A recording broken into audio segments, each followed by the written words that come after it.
I went on to teach and start writing mathematics in 2011. And then I've been involved in my medical physics world, which is what my master's is in. So my background is chemistry, physics, mathematics, and now artificial intelligence literacy, I call it. Interesting. So how did you end up with calculus, spark learning, and learning for excellence? What's the push? What's When I was about 17 or 18, I wrote my first book. I used to go around Abuja speaking to different schools. I was the head boy in Lagos. And after graduating, Nigeria, you graduate, you are sitting down at home, you are waiting. God, that thing is painful. And Dr. Charles and I now are involved in something to tackle that problem. We'll talk about it too. But and so counting to calculus now, what I do in the US involves teaching mathematics in a very efficient and straightforward manner, from basic concepts to the most advanced. It is the world's most accelerated.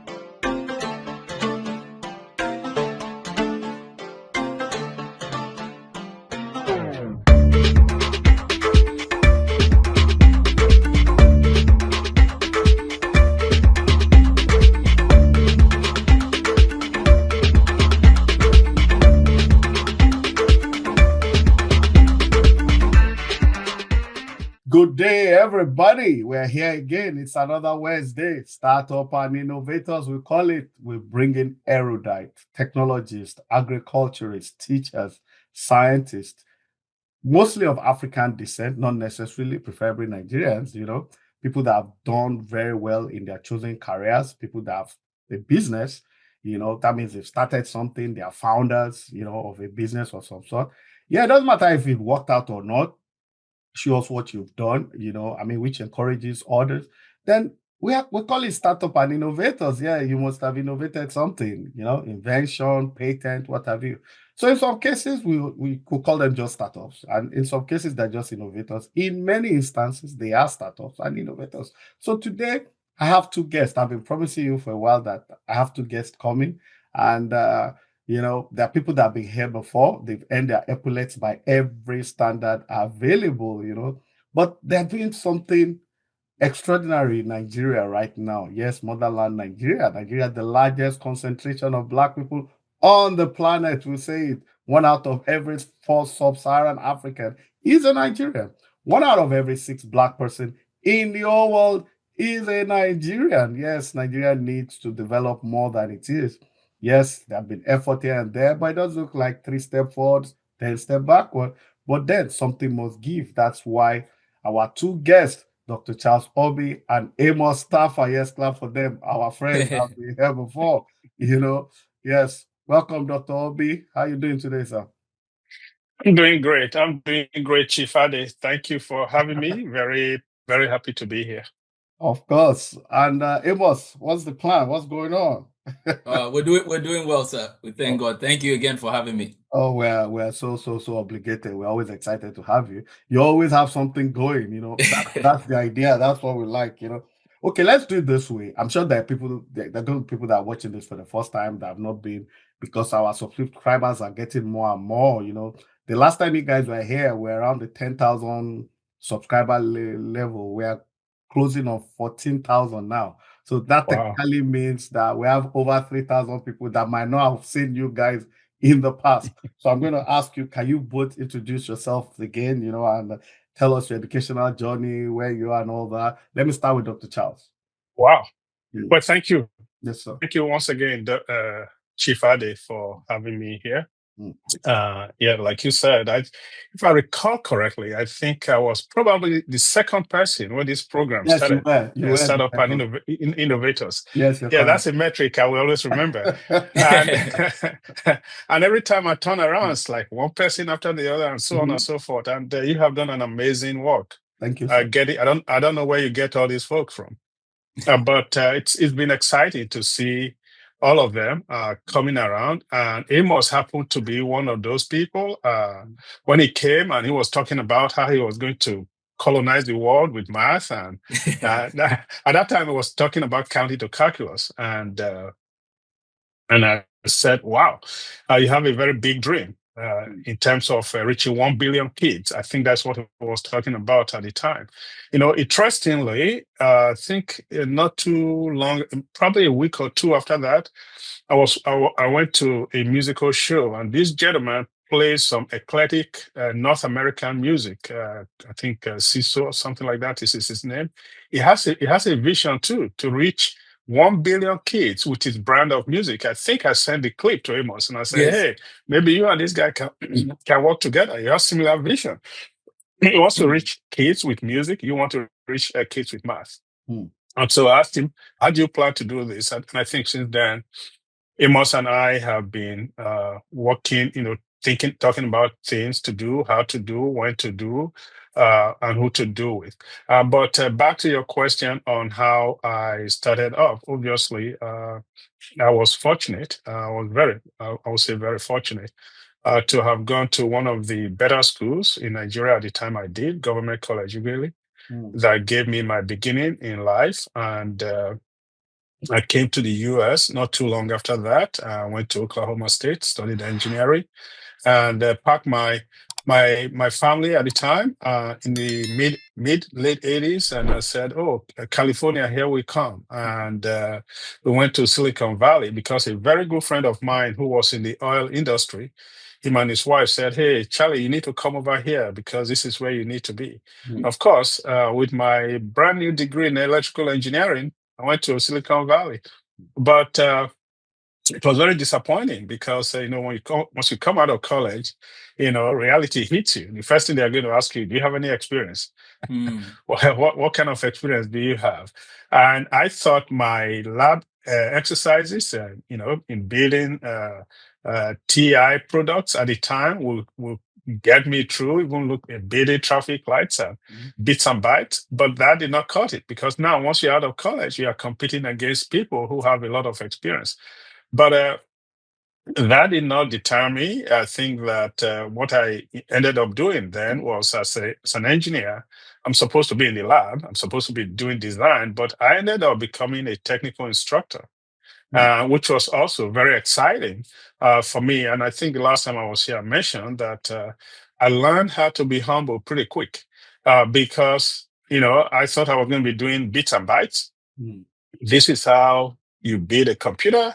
This is how you troubleshoot it from startup, from when it powers up to when it goes down. We can decode all the failing bits and bytes in the disk drive at the time. Nobody talks about that these days anymore. But when I went to Jacksonville, Florida, to conduct an internal training class, those support guys quickly showed me that I don't care whether you have a degree in electrical engineering or not. You can tell us how to do the bits and bytes, but I want to know what to do when the system crashes. I want to know what to do when I call customer support. And that, right from then, I knew that it wasn't enough to have the classroom knowledge. There was some experience that was required to deal with the big ocean of people who are interested in your product. From then on, I think everything else has been, excuse me, it's been a long journey. It's been exciting. It's been interesting, and meeting Amos, I think that has rekindled my. I like his energy, and we all do. Okay. We all do. Okay. Awesome. So I'm sorry, that was a long-winded way to answer your question of how No did problem. I get. No Okay. problem. And maybe the rest of it. So I'll stop there for now. It's a long session, so no problem. Yeah. Amos, tell us, how did you get here? So I have my Amos the Mad Guy shirt. I just wanted to say that's what I'm about these days, but I'm tying it back to IT and tech.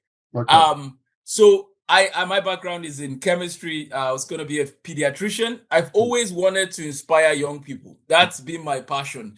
I wanted them to be all that they can be. And when I was in Ijaniki, I went to FGC Lagos. So similar to Dr. Charles, one thing Dr. Charles said that was very interesting, and I think that our viewers need to pay attention to this. The secondary school your child goes to goes a long way. It really seems to be that secondary school does something. And so for me, I agree with you on that. yeah, and we need to seriously dissect that sometimes, sir, because that's a very serious topic. Think about some of the top entrepreneurs today. It's their secondary school education, actually, and we can argue the primary school as well. University, honestly, we need more experience, job shadowing on those kinds of things to be happening during those university years, right? So the formative years are critical. I got mine in Lagos and Federal Government College Lagos and Air Force Primary School, Victoria Island. Came to the US, got my degree in chemistry. I went on to teach and start writing mathematics in 2011. And then I've been involved in my medical physics world, which is what my master's is in. So my background is chemistry, physics, mathematics, and now artificial intelligence literacy, I call it. Interesting. So how did you end up with calculus, spark learning, and learning for excellence? What's the push? What's When I was about 17 or 18, I wrote my first book. I used to go around Abuja speaking to different schools. I was the head boy in Lagos. And after graduating, Nigeria, you graduate, you are sitting down at home, you are waiting. God, that thing is painful. And Dr. Charles and I now are involved in something to tackle that problem. We'll talk about it too. But and so counter to calculus now, what I do in the US involves teaching mathematics in a very efficient and straightforward manner, from basic concepts to the most advanced. It is the world's most accelerated math curriculum. Let me repeat, it's the world's most advanced, accelerated and advanced math curriculum. What do I mean by that? In counting the calculus, we finish 5 to 6 years of math in a year. If a student wants to learn, if you want to learn just 1 to SS3 math in 1 year, we have it for you. If you want to learn the whole American 6 to 12 grade math in a year, we have it for you. So I've designed counting the calculus to create a way for people to catch up fast in their maths so they can move on with their lives. Why? But that's not the only reason, though. The other reason is because I believe maths is beautiful. So that's counting the calculus. Spark Learn is in Nigeria. It works with my company, and now we're planning to do more with CTGI, Dr. Charles' company, and we're trying to grow, give people digital skills, human capital development, as well as AI literacy. We're working with SS3 graduates right now, and we're hoping to increase that number. We have about 12 to 15. We want that number to go up to 100 to 200 over the course of the next few months. Everyone who has graduated SS3 should come and spend some time with Sparkland so they can be equipped to thrive in the AI revolution. All right. Dr. Charles, why cybersecurity and entrepreneurship? I know you're an entrepreneur, and there were a lot, you were involved in all this www.com back then, Tell us, how did you end up in that era?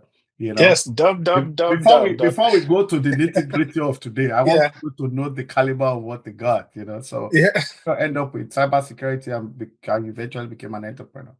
Yeah, thank you for that, Chief Ade. And again, for those of you who are watching, you can see the excitement that I talk about, the energy from Amos. I packed, moved to Silicon Valley, as I said earlier. I ended up as a technical instructor, but I was traveling all over the place, teaching people how to use computers. At the time, people didn't even know how to spell LAN, local area networking. But we were teaching folks how to connect their dump terminal. If anybody still remembers, I'm going to be dating myself quickly.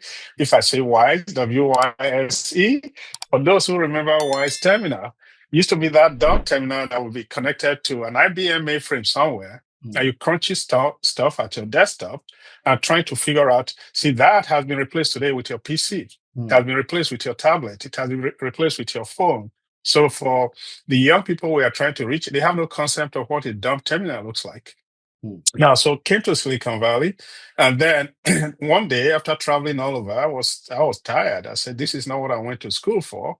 I mean, it was great. We were teaching people how to use sound systems, Spark stations, and the rest of them. I wanted to go into content development because that way I felt like I could balance my instructional presentation, technical training, with creating the content. Because now it almost becomes at a system level. You can look at what you are doing and actually how people are using it. But my MBA was in technology management, and so can you hear me? Loud and clear. Yeah, okay.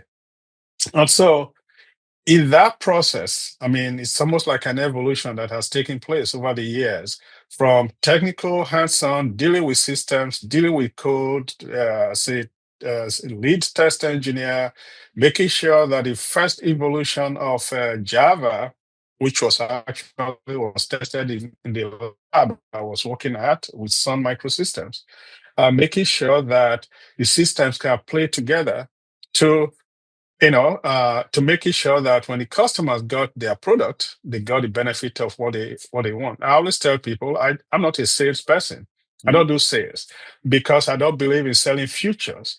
I want to sell to you that which you can use, that which will benefit you, that which will do what you need to do. That way, I'm not going to be doing any hand waving. I want to make sure that when you get the product that you're looking at, it's going to do exactly what you need it to do. And so at that time, even though we were testing, we were doing system testing and product testing and solution testing, the reality was that we were dealing with information security. Which has now been rebranded as cyber security. Information security, I recall in the conversation, Chief Ade, you also have engineering background, so you know what I'm talking about. So now it's become cyber security. What is in this space? And so I had to combine both my technical training ability with my training, with my education, with a lot of other things that I have done in life, whether it's the MBA technology management, whether it's in this Stanford certification in project management, product management, brought all of that together. And I had ventured out, say, I am going to put together everything that I've learned in corporate America to see how we can it's no secret that we all come from an environment where our people need help. And so I have always believed that I will be an employer of labor. And how would that work had been a challenge. Before I think, what do you call them? All these cyber cafes became popular. I tried to build one in Auchi, where you have the Auchi Polytechnic. This was in the 90s, before the .com became popular. And the reason I was doing that is because I saw Auchi as a location that was like a cross-section between going to the north, Abuja, and then going going to the southwest, to Lagos. And I felt like that was a location that we would have easy access to the students from Auchi Polytechnic. We could train them to become technically savvy, and then we can get them to do jobs locally. But I was trusting an individual that did not have the same vision that I had, and they ended up going to Abuja. But coming to why Cyber Training Group International, which is a company that I am a co-founder of and also the chief operating officer, that is partnering with Sparkland, Amos company. It was a perfect time. It was in 2017, to be exact. And I met a gentleman, and he was saying, he said, "Hey, I have this idea about blah, blah, blah, blah, blah." It was all about cyber. And I said, there's no time like this. Let's see what we can do with it. And that is how we looked at the product that he bought from. It was a training content that he bought from some individual. I looked at it. I said, "Well, this is fine, but we can make it better." We can bring, if you will, both of my background in this area and my knowledge in this area in content development, my knowledge in training, and then we can come up with a solution that works. Of course, by that time, I had done quite a bit of work in corporate America with some of the biggest and best that have influenced technology and innovation in this world. Let me put it that way. And I think some of them I'm grateful. I feel really opportune and blessed to have worked with some of the movers and shakers of technology in the world, like the Sun Microsystems of the world, like the Cisco systems of the world. And you really cannot talk about whether it's internet or even today's artificial intelligence. You are going to find that these guys were at the core. They are the backbone of what we are dealing with today. So that is how cyber training group came to be. And today there are three of us. We have a president, the COO, then we have a CTO, and we are based in North Carolina. And I'm looking forward to what CTGI and Sparkman can do together to influence a lot of our up-and-coming future leaders in Nigeria and beyond. Fantastic. So to our viewers, right, you've heard from the two guys. So now let's get to the nitty-gritty of why we're here. What they're trying to do is the two of them, CTGI and Spark Learning, they've come together in collaboration to help empower young people. I'm going to ask some question about it. They want to deliver AI literacy to communities across Nigeria. That's the core thing they're trying to do. The goal is to take the mission across Africa to the world at large. There are going to be instances where they will even have to empower parents in the US and globally. You understand? And they just want to expand the digital space in a most extraordinary way. But you've always mentioned liberating young minds, liberating young minds. Amos, what do you mean by liberating young minds? Liberating young minds. What are they in bondage? What do you want to liberate young minds?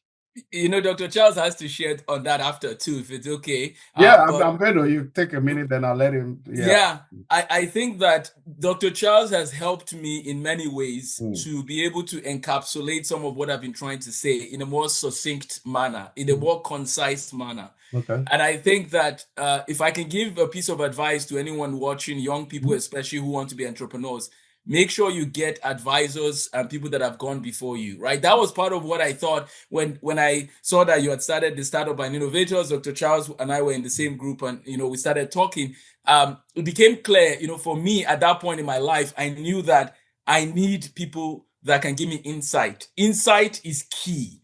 So young people, the key difference in education today is going to be who is your mentor, or who are the people mentoring you in the skills you need to develop. Absolutely. You need to be thinking about that. When you look at some of the top thinkers of the day, Aristotle had Plato had Socrates, and so on. Who is your own mentor in that space that you're trying to go into? Amos Tarfa and Dr. Charles. Yeah, I was talking metaphorically, but I think that our young people no, need to answering now. I'm young. you're young. And so for me, when I look at Dr. Charles and I see some of his skill set, I say to myself, how can I learn, right? How can I learn so I can do better than if I try to do it by myself? It's like going head first versus trying to understand those around you that can help you navigate. Hey, turn left, turn right. Hey, slow down there. Hey, double check what you're doing. And so liberating young minds, number one of the things AI is going to do, and this actually started out of discussions around AI. This is what's crazy in terms of when we talk about liberating young minds. Part of it has to do with the idea that how to use AI effectively goes back to the mindset of the user. So what is the mindset you are bringing to the equation? And I think there's so many young people that are locked in a system that doesn't even allow creativity. And I'm not trying to call out Nigerian education specifically. No, I'm saying globally, sometimes we create education infrastructure that limits the ones being educated on being willing to explore.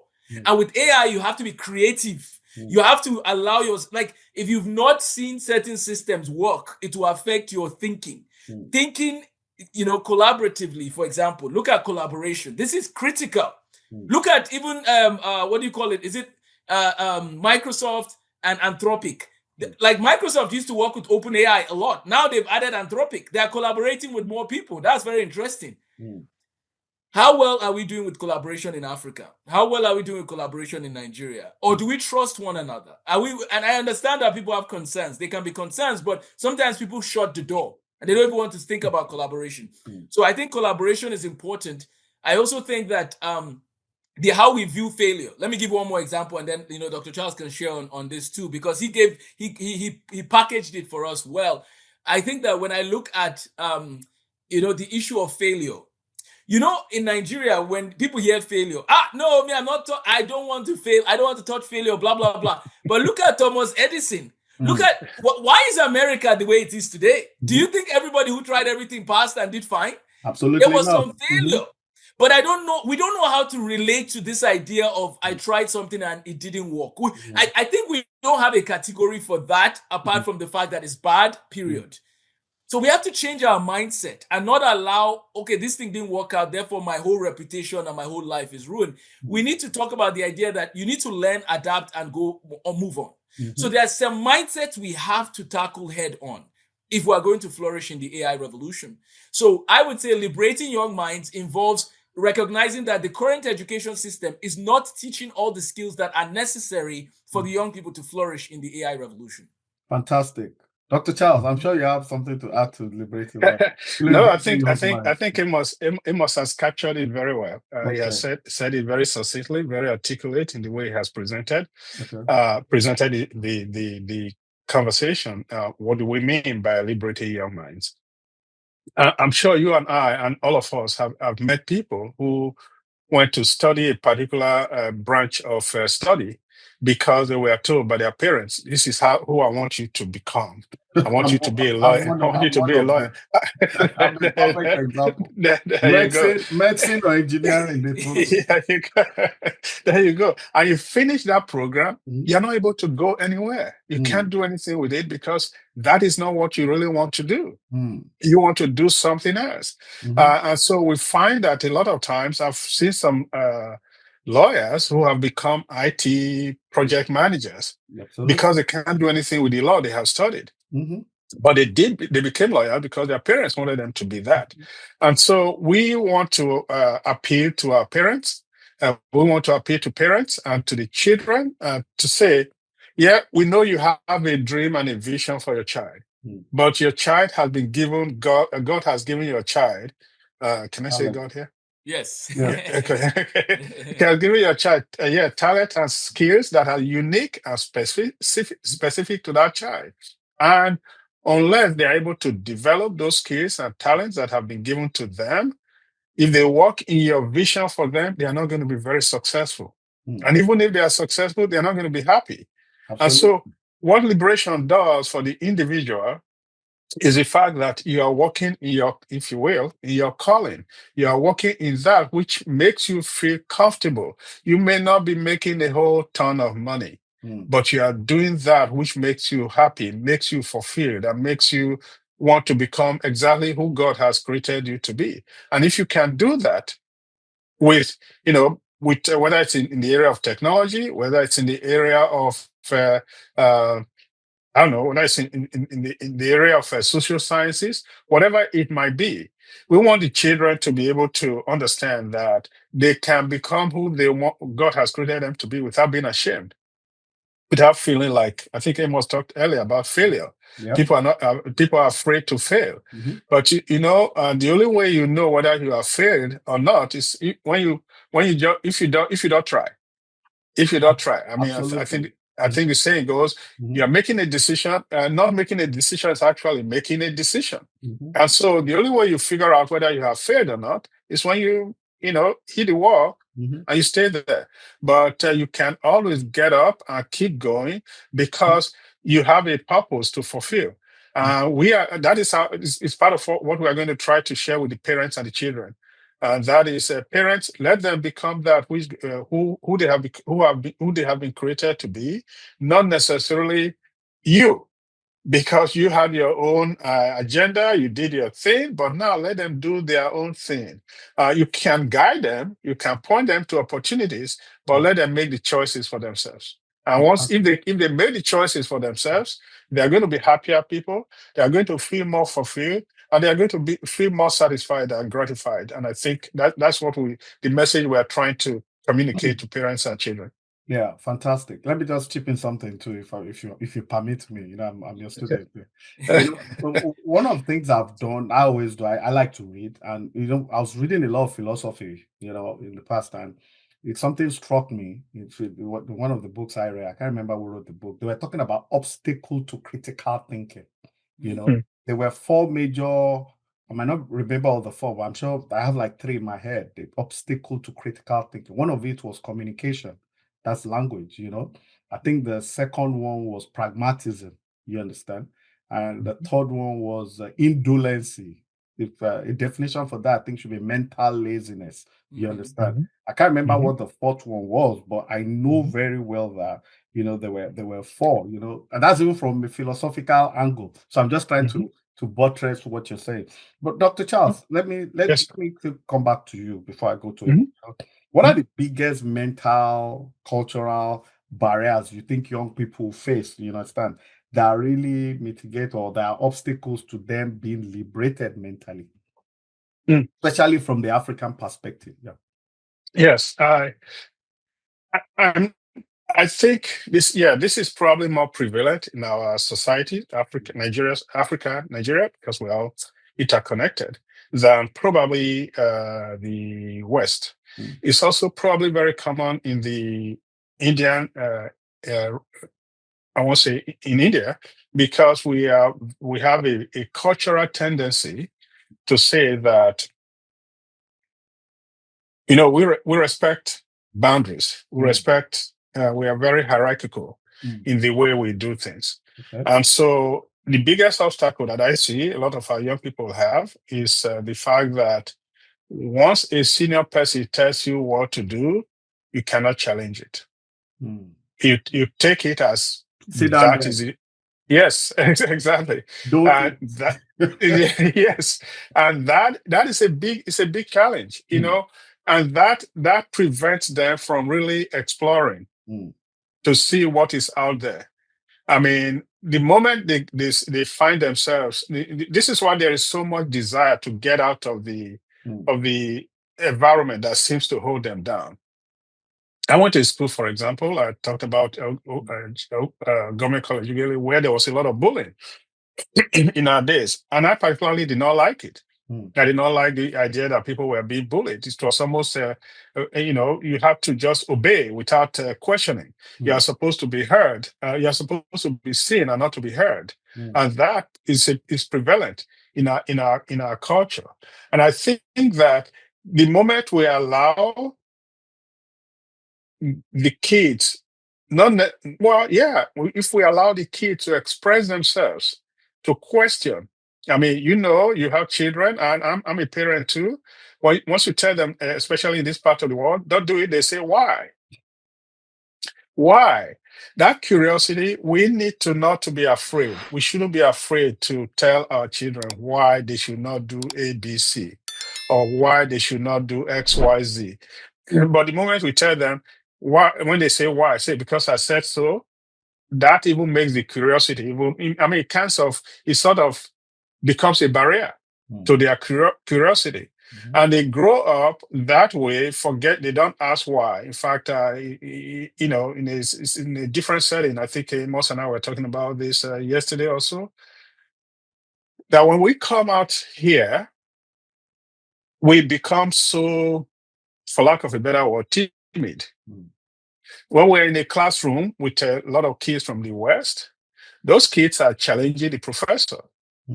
They are asking all kinds of questions. And we sit in the back of the room and won't talk, feeling shy, timid. We go to meetings, we won't say anything. We have, but the people who don't have a whole lot, they don't have anything smarter than you to say, they are the ones holding the meeting to ransom. Can you imagine?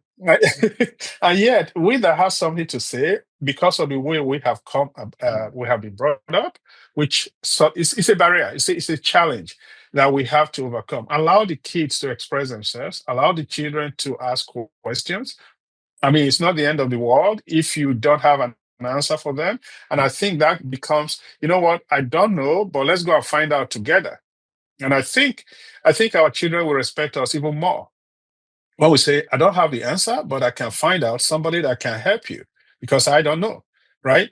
But I think that the fear of not knowing sometimes becomes a barrier for us as well. So I think the biggest thing is not allowing the children to ask questions. And I think we should not be afraid. Let them ask questions. Let them explore. They're going to discover, especially in the world we are in now. Amos talks about AI literacy. In fact, I don't know. We were having that conversation with a group of teachers this past week, and one of them just said, "I'm concerned that if you bring AI here, the children are going to be so lazy they won't listen to us anymore." They say, "Okay, not be so. They will listen to you if, as a matter of fact, you will be practicing with them." so that you will become their mentor in the process. We just try to broaden the horizon, show you all the opportunities that are out there. Otherwise, you're going to be left behind. The rest of the world is moving that way, and while we have the opportunity, why not join them? So I hope I answer your question. Yeah, why not? I mean, very like Amos, I'm coming to you now. I know you like maths, you're a STEM person, I mean, one of the things we try to do here is that we're really going to major a lot on STEM now going forward because science is the future, and that's why I'm going to encourage what you're doing with everything in any way I can. But the question to you is, Amos, the maths guy, yeah. So how is maths STEM mastery? How is it a tool for liberation of young minds? I mean, that's a good question. And the thing that people need to pay attention to, especially during this AI revolution, is that you might not realize you've been having something in your pocket that can change your life more than you know. Oh, yeah. And see, the thing is, the world right now has shifted into this AI revolution era. But the ingredients for success with AI goes back to a theoretical framework that is deep in mathematics and physics. And if there's one thing I know about Nigeria, we don't play around with mathematics. As a matter of fact, if you fail in GSS1, you repeat the whole GSS1. Even if it's only maths you failed, they make you repeat the whole GS1. So that tells you that Nigeria already knows the importance of mathematics. But does Nigeria know what mathematics can do for its people when you connect it to AI? I don't think Nigeria knows that. And we need to emphasize this, not just focusing on the theoretical, we need to start putting it to the practical. Because the world is moving more and more towards an AI, future, AI readiness. How are we preparing in Nigeria and Africa? And so we have some of the ingredients. Remember those days they used to do one show that would be cooking, a Maggi television cooking show, right? They have the ingredients, right? So we already have the Maggi, right? We have the Maggi, we have some of the pepper, we have this and that. What we don't have is we don't have a meal. And part of what CTGI and Sparkland are saying is, let's show you how you can make this into pounded yam and egusi soup. Oh, yeah. Let the whole world look at Africa and say, Chai, how did they come and pass everybody? What is going on? Because we took the ingredients and we made the soup. Oh, wow. The problem with Africa is they don't know how to cook the meal sometimes because we are so focused on theory. But theory it's not enough in the AI revolution. What can you do with your math and science that can now take you to food that can now start solving practical problems for your community? That's what I'm saying. Because with AI now, we have all the ingredients for how the people that have clean water, how they have it. We know all the research tools are there. How can we now deploy it to Edo and Adamawa and Bayelsa and all across Africa? We need to be thinking of problem solving. So now to answer your question of STEM, I told Dr. Charles, one time I said, I don't think Africa was ready for AI until Africa learns how to deal with problem solving head on. We have to be problem solvers first before you put the AI fully in, embed the AI fully. Otherwise, guess what? AI just becomes a Google search engine for you. If you are not coming with a problem solving mindset. So let me say this, Dr. Charles, sorry, let me just adjust my headset here. No problem. Let me say this. I think that when I look at the state of, give me 1 second. No problem. Sorry, my headset was moving there. Okay, so when I look at the state of Africa, if you know how to do physics and chemistry and maths well, you are going to use AI better because you are a problem solver. See, many students in Africa might be shouting. Even me, I was guilty. Let me just confess. When I was doing further maths, I used to shout, when am I ever going to use this? I remember questioning those things. But it is not about when you are going to use the math and science concept specifically. It's what is it doing to your thinking. If you don't mind, let me just go to one example. This is the only math. Let us go inside math for a second. Enjoy. In mathematics, there's something called quadratic equations. I remember that. Okay. Secondary school students studying for WAEC, this is free of charge to you. So, but let me tell you, when you're studying quadratic equations, there are certain kinds of quadratic equations that you cannot solve using the basic factoring algorithms you learn. So what you need to do is you need to put it into another form. That's called U substitution, or using a variable to represent the quadratic equation. Or you can use something called the quadratic formula. We'll talk about that another time. The point, though, is that you have to take the quadratic equation, change it into a different form. When you now solve it in that different form, you now bring it back to how you need to use it. Okay, that kind of thinking I just told you can be used in many fields of life. And let's look at one example with rocket. When you launch a rocket, it needs something to boost it into where it needs to go, and then that thing needs to detach and come back. That's what Elon Musk is doing now with some of his rockets, is reusable rockets, right? The point is this: mathematics teaches you how to take a problem into another dimension to solve the problem, and then you can now go back to that dimension and carry on. My people, AI will work better if you understand that that is what you need to do sometimes. Oh, wow. So STEM thinking teaches you how to think in such a way that you wouldn't even realize it becomes automatic. What you want to happen in your life is to become a problem solver as an automatic way of thinking. One last example for my field in medical physics, and I'll tell you, this thing blew my mind. I went to work in a PET-CT facility. A PET-CT is used to diagnose cancer, if somebody has cancer, and to monitor the progress of treatment while they're getting treatment. And there was something that I needed to draw out the sample from. I needed to draw it out from a phantom, it's called. And you know what's crazy is that I was trying to do this thing. In the past, I couldn't do it well because there was no tool that was able to do it well. One day, and I went to a facility. They gave me something to use. The moment I started using the tool, I knew my problem was going to be solved. Guess what I thought about immediately? I said, these people are problem solvers. Chai! Somebody had discovered how to do it. The thing pained me because I know that if I'm in certain sectors in my where I grew up, again, I'm not trying to bash. I'm saying we're going to solve the problems. Well, by God's grace, we are going to solve problems in Africa. But my point is, would we have come up with a system, or would we have kept using the old method that Amos was struggling with? Somebody had already thought of a solution in Texas, in that community. We need to think like that. There has been a time to wail and be sad that we have suffered about different things, but the time has come for problem solving. It is not enough to get an A1 in physics and chemistry. That is no longer enough. Can you use your A1 in physics and chemistry to solve practical problems? And I'm sorry to say, many people can't. Go ahead. Thank you so much. So that's going to be the end of the first part in the series. It's going to be a 2-part series. So that's going to be the end of first part. And next week, you join us for the second part series. We're going to be looking at collaboration, global mission, the entrepreneurial angle of what they're trying to do. And they're going to tell us which states in Nigeria they're going to start from. You understand? I'm sure a lot of you like, okay, Spark Learning and CTGI wants to do something in Nigeria. Where are they starting from? We're interested. How do we reach out to them? So that's a wrap today. Thank you, Dr. Charles. Thank you, Amos. Thank you, Chief Ade. So let's prepare for the part 2 of the series. Thank you. Bye. All right.